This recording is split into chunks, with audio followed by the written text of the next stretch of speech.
Brad's rules. Number 5, not implementing things to retain and recruit top talent. Not implementing policy or procedures, plans to retain and recruit top talent. Go. Well, kind of what we were just talking about. You teed it up perfectly with the fact that you do contribute to the step for everyone in the same amount that you do.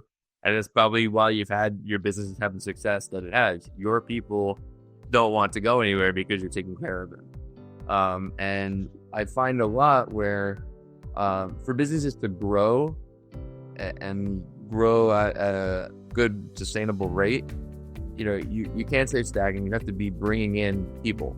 And, we're in a very competitive landscape. There's a lot of businesses out there that do offer good benefits. And benefits when I, with my individual clients, not my business owners, when I have discussions with them about, well, why do you work where you work? Or why have you been there so long? They mention a lot of times the benefit packages that these companies have. And, so you need to have them in place to be able to recruit the top talent that you're looking for. Now, the flip side is, well, what do you do once you have this top talent in your company? And there's things that you can implement. I had mentioned earlier how a C Corp owner can executive bonus themselves or provide executive benefits themselves. Well, most times you're providing these executive benefits to your executives. And there's strategies that you can put in place that, one, will provide benefit down the road to them and their family.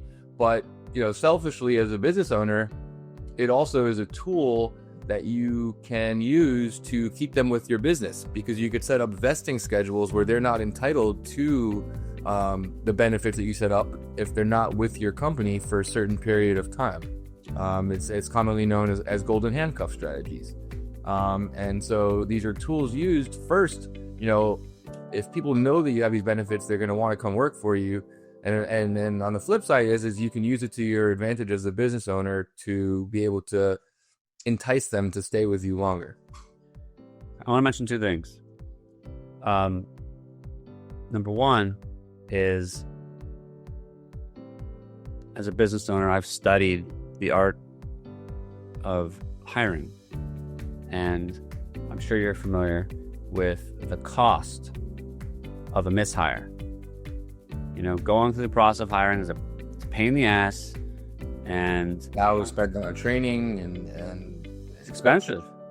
Yeah, it's resource intensive, it's expensive, and then that's just the pre-hiring. Then you got the hiring. And they make mistakes. If you get the wrong hire, it's another whole. Well, that's what I'm saying is that you have to hire. You have these different segments of hiring. You have the process of trying to attract applications, reviewing applications, interviews, just to get somebody to say yes is a process. Then they say yes, and you got to start teaching them how your business works, your process, your people, your system, your handbook, and that's a process. You got to give them a year, to get into the system to see if they're gonna thrive in your culture. If they don't, you start over. But that's not where it ends, because you still have all the money you spent to pay them. You have all maybe the retirement benefits you paid them, the payroll taxes, the insurance. There's a lot of expenses that go into it. Everything together. Payroll, taxes. There we go. Full circle. So it's expensive to have a mishire. And there's books on that I've read that are great. And so that's where these things become very important. When you hire people, that could be number 4. Not even you got a top 10 book list, recommended book list. I'm gonna put it down. I have the best book list. I think that is one of my most valuable assets in my possessions, my book list. Top 10 book list. So, having these tools to retain your people,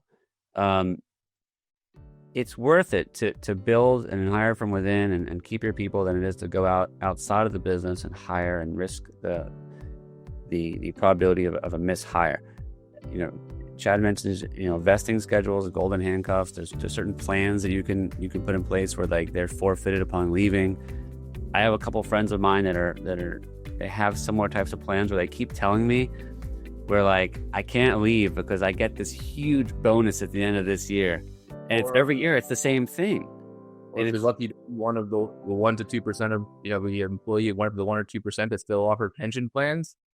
It's very hard to get those people to ever go anywhere because pension plans don't exist anymore for the most part.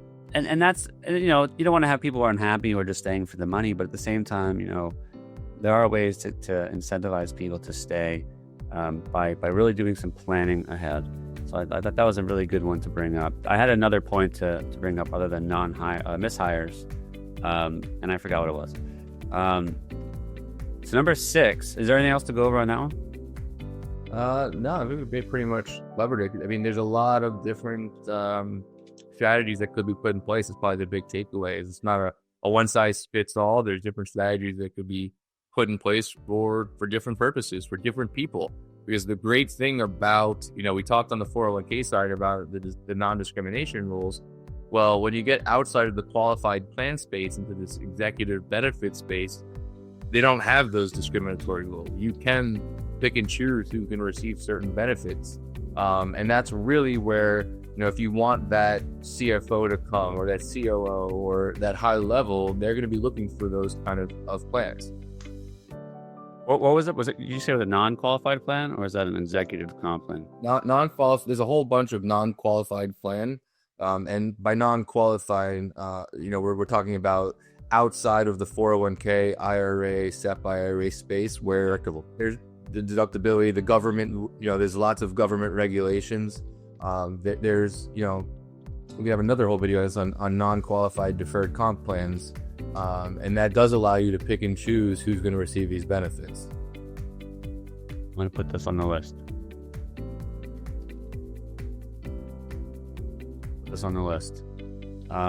I would only want to add one more thing.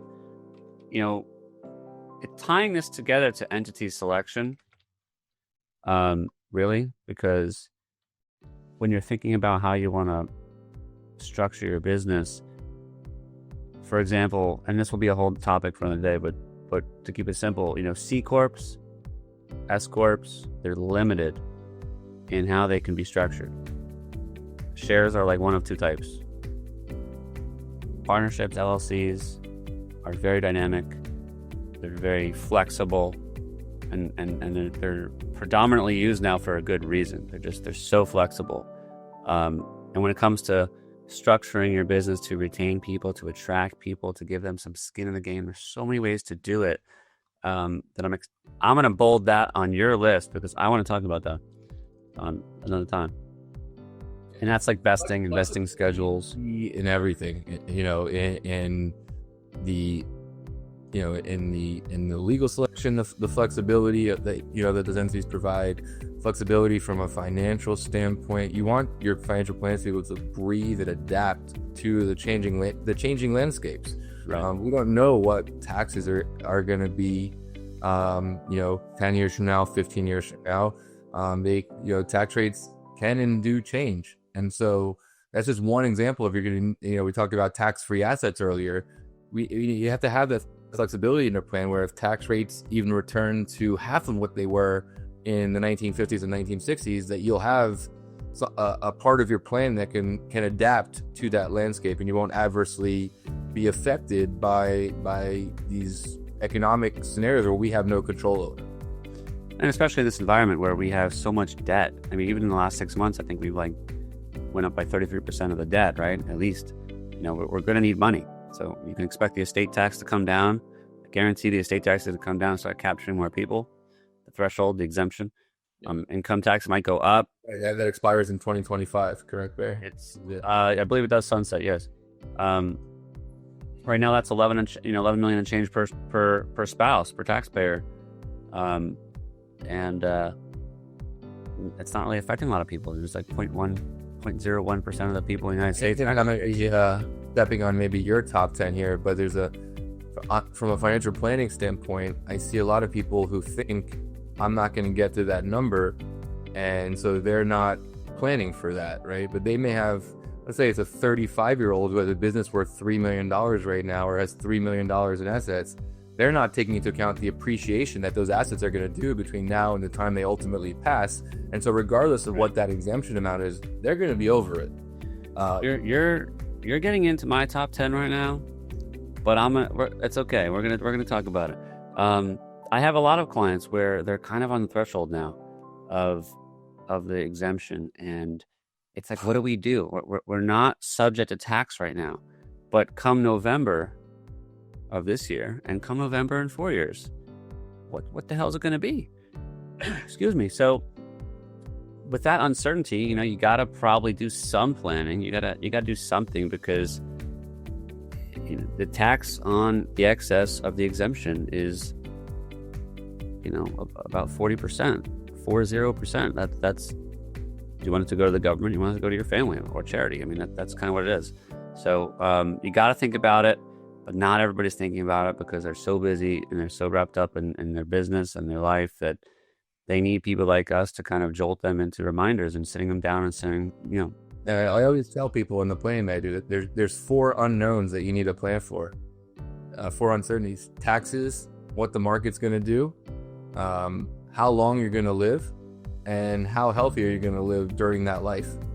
They're all unknowns that it's true, really need to be addressed, because those are the things that, regardless of what your assets are or what your account values are, you need one of those 4 things to go incorrectly and your whole picture could be blown up. I agree. I mean, that's what planning's all about, is that you're planning for the unknowns, and having a framework in place to navigate them. And the good unknowns too, right?